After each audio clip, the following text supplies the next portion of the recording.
Did you know that sound, noise, and acoustics can have a huge impact on the way we think, the way we learn, the way we share information? In the Vatican, you can see this fresco from the 16th century painted by Raphael. It is called the School of Athens. You see famous Greek philosophers sharing knowledge in an idealized setting inspired by ancient Greek architecture. Did the Greek knew the importance of architecture in relationship with sharing knowledge? I think so. What you see here is the Epidermis Theater in Greece, built in 350 BC, and 14,000 people can sit here. Almost everyone can clearly understand the person on the ground floor singing or speaking.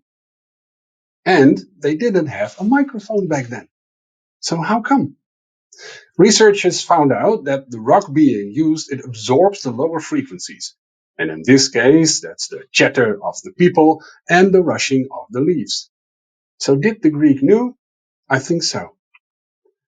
The Greek word akustikos means literally on influence of hearing. So I think that the Greek had quite some knowledge about acoustics. Almost 2,000 years later, did we use this knowledge? No, because here we see a classroom with no sound-absorbing rock. You see hard, smooth surfaces in this classroom, which means that the sound waves are reflected, bad speech intelligibility, and also because of that quite high noise levels because of the presence of a lot of children. Less children, but the same situation from a classroom nowadays, a lot of hard, smooth surfaces.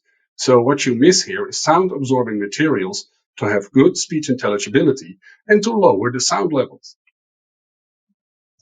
And then you get one-liners, headlines like this. Children suffer in classrooms with poor acoustics. Poor acoustics influence our learning capabilities and also the way we teach. That's why in 1999 the World Health Organization said this. To improve the learning process, sound levels should not exceed 35 decibels. Is that low? Is that high? Well, to give you an example, here you see a lot of sound levels. I think some you can refer to yourself.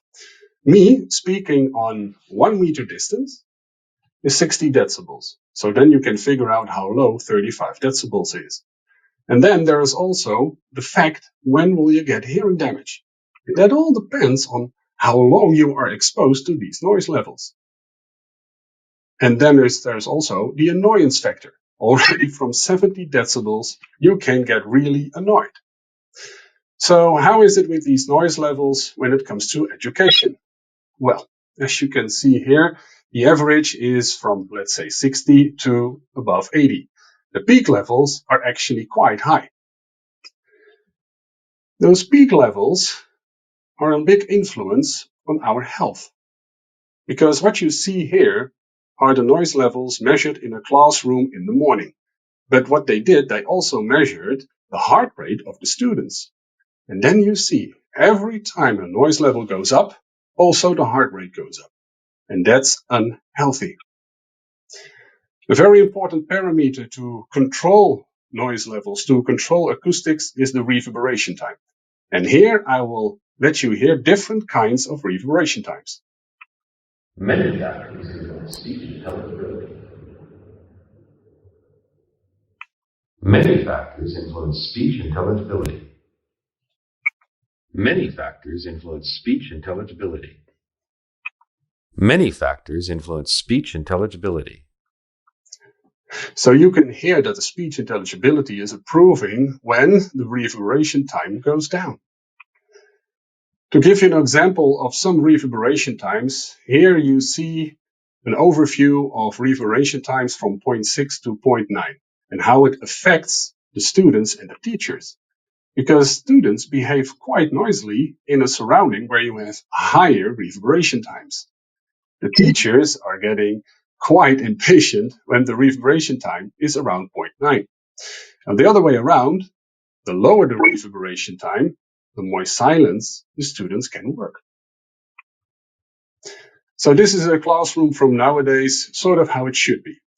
sound-absorbing ceiling, and also wall panels that eliminate horizontal reflections. If you want to use more design freedom, you can. This is also a classroom, and acoustically wise, also very good design.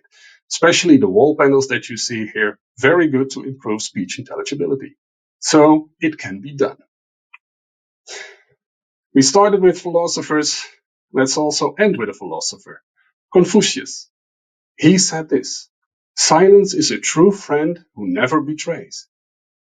He was a scientist, a philosopher, but most of his life he was a teacher, and he knew the importance of silence. And you need acoustics, good acoustics, to achieve that. So with that, I want to end this webinar. If you have any questions, reach out to me. You can see my email address here, or to one of my colleagues. Thank you very much for your attention. Until next time.